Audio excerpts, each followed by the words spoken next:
Minnesota 2025. A look at the land of 10,000 lakes. Welcome to our deep dive into Minnesota in 2025. We're going to explore the good, the bad, and the downright ugly aspects of this fascinating state. Over the next little while, we're going to wade into the icy waters of Minnesota's reality. We'll uncover the demographic shifts making waves, the crime statistics that'll make you clutch your hot dish a little tighter, and the cultural quirks that make this state, well, uniquely Minnesotan. Buckle up because we're about to dissect Minnesota like a frog in a high school biology class. A changing landscape, Minnesota's shifting demographics. Minnesota has seen interesting demographic shifts in recent years. It's not your grandpappy's Minnesota anymore. Old stereotypes are outdated as a rotary phone in a fiber optic world. Minority groups are rising, projected to be significant by 2025. Change is inevitable, like it or not. With changing demographics comes changing cuisine, like Somali sambusas and Hmong papaya salad. Minnesota nice? The darker side of passive aggression. Now, let's talk about Minnesota nice. You know what I'm talking about? That charming tendency to apologize profusely even when someone else steps on foot. But behind those placid smiles and just gonna sneak right past your pronouncements lies a darker truth. Because sometimes, just sometimes, that passive aggression bubbles to the surface like a bad batch of wild rice soup. We're talking parking spot disputes settled with strongly worded letters written in calligraphy. And don't even get me started on the subtle art of the Minnesota goodbye. Land of 10,000 crimes, a look at violence in Minnesota. Before you pack your bags for Minnesota, let's talk about crime. No place is perfect, not even the land of Lutefisk. Minnesota has its share of problems. Rising crime rates, especially in the Twin Cities. From gang violence to drug offenses, Minnesota has seen it all. And then there are unique crimes, like the stolen butter sculpture from the State Fair. Our goal is to present a balanced view. Chapter 4. The Shadow of George Floyd, Justice, Trauma, and Change. We can't talk about Minnesota in 2025 without addressing the elephant in the room, the event that shook not just the state but the entire world, the murder of George Floyd. In 2020, the world watched in horror as George Floyd's life was brutally taken by those sworn to protect it. Minnesota, the state that prides itself on Minnesota nice, was forced to confront the ugly truth that racism wasn't just a problem in other states, it was right here at home. The protests and unrest that followed Floyd's murder were a watershed moment for Minnesota. Chapter 5. Beyond the Stereotypes, a Tapestry of Diversity. Okay, let's be honest, when you hear Minnesota, you probably picture a sea of white faces, right? Well, buckle up, Buttercup, because the Minnesota of 2025 is about as diverse as a Prince album.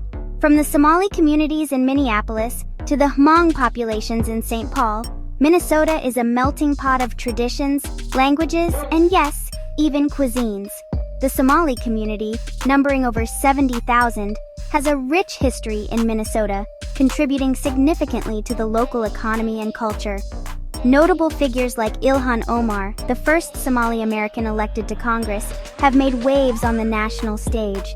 The Hmong community, with a population of around 80,000, has also left an indelible mark, especially in St. Paul.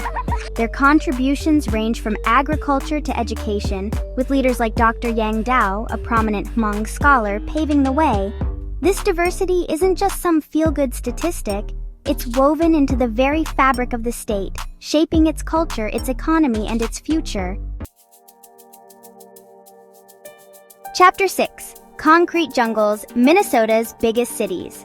When you think Minnesota, sprawling metropolises probably aren't the first thing that spring to mind. But Minnesota's urban centers are more than just flyover country. First up, the Twin Cities, Minneapolis and St. Paul, locked in a battle for supremacy. Minneapolis, with its sleek skyscrapers and hipster vibes, thinks it's the cool kid. With a population of over 430,000, it's the largest city in Minnesota.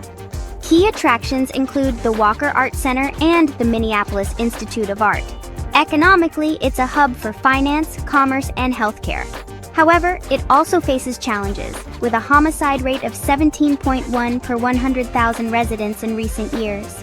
St. Paul, the state capital, has a population of around 310,000. It's known for the Minnesota state capitol and the Cathedral of St. Paul. The city is a center for government and education, with a strong presence of healthcare and manufacturing industries. St. Paul has a lower homicide rate compared to Minneapolis, at 8.5 per 100,000 residents. Then there's Duluth, on the shores of Lake Superior, with rugged charm and sophistication. With a population of about 86,000, it's a key port city.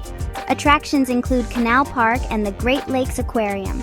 The economy is driven by shipping, tourism, and healthcare. Duluth has a relatively low homicide rate of 3.5 per 100,000 residents. Rochester, home to the Mayo Clinic, draws people from all over. It has a population of approximately 120,000. The Mayo Clinic is a world-renowned medical center, making healthcare the cornerstone of its economy. Rochester boasts a low homicide rate of 1.2 per 100,000 residents, and Bloomington, home to the Mall of America. With a population of about 85,000, it's a major retail and entertainment destination. The Mall of America is the largest shopping mall in the United States, significantly contributing to the local economy through tourism and retail. Bloomington has a homicide rate of 2.8 per 100,000 residents, making it one of the safer large cities in Minnesota. All right, let's be honest. Every state has its quirks, but Minnesota? Well, let's just say they take the lefts, so to speak. For starters, did you know that Minnesota is home to the world's largest ball of twine? Yes, you heard that correctly.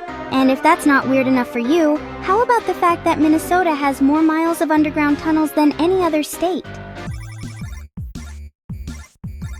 Now, before you think Minnesota is all weird festivals and giant balls of string, let's talk about some of the cool stuff.